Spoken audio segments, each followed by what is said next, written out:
شايفين الشكل؟ والله العظيم يتاكل اكل. والطعم بقى لما بيبقى جميل ولسه هيتحمر تاني كمان.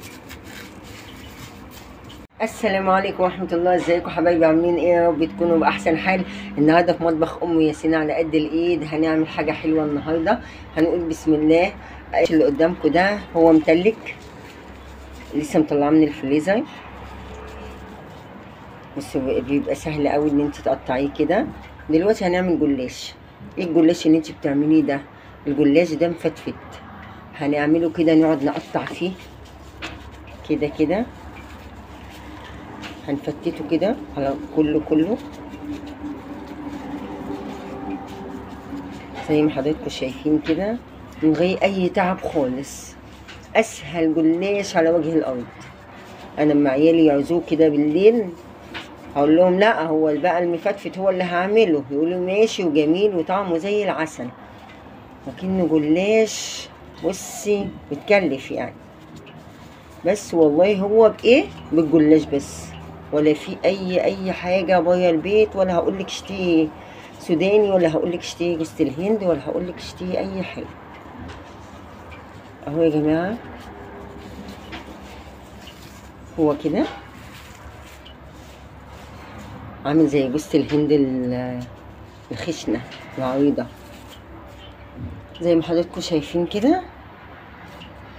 وانا معاكم بقى بنقطع كده يا جماعه. السمنه على النار، عايزه اسيحها.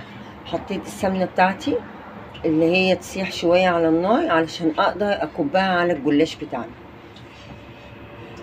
بصوا يا جماعه زي كده، عايزاها سايبه علشان تدخل في كل ورقه جلاشيه،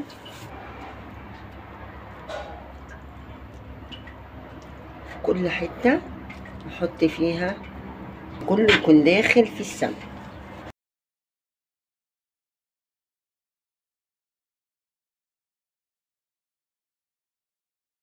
دلوقتي يا جماعه السمنه دخلت من فوق ومن تحت ومن يمين والشمال للورق الجلاش كله. دلوقتي كنا مسخنين احنا الفرن من قبل ما نبدا، ودلوقتي هندخل بقى الجلاش بتاعنا الفرن، وكمان شويه هوريهولكوا اول ما يستوي. اهو يا جماعه احنا يا دوبك سيبناه يجي 5 دقايق على النار، هو ده طلع شكله. احنا لسه هنحطه تاني، بس احنا بنقلب بقى عشان تدخل السمنه في كل ورقه جلاشه عندنا.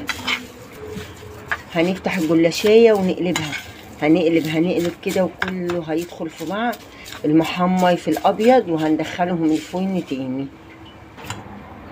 يا جماعه قلبنا كده وهندخله تاني لحد ما يوصل للشكل اللي احنا عايزينه، وهقول لكم عليه. اهو يا جماعه للميه التانيه بنطلعه ونقلبه علشان كل ايه هنحطه تاني في الفرن. اهو يا جماعه احنا طلعناه، بسم الله ما شاء الله، ولا حول ولا قوه الا بالله. كده كفايه قوي وكله تمام كده، كفايه قوي يا جماعه. وهنحط عليه بقى ايه؟ الشايبات اللي احنا عملناه. ادخلوا على القناه هتلاقوا الشايبات موجوده. المنظر والشكل، واسرع جلاش في مصر. دلوقتي بقى هنجيب الشايبات بتاعتنا. بسم الله الرحمن الرحيم. اهي يا جماعه الشايبات بتاعتنا كده، وهنحط عليها بسم الله الرحمن الرحيم يا جماعه.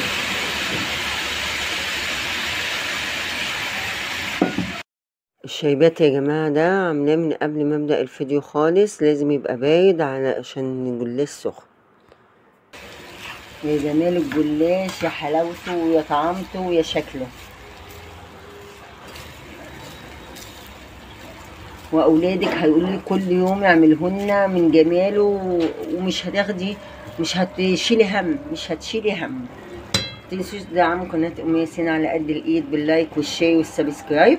بحبكم في الله. السلام عليكم ورحمه الله وبركاته.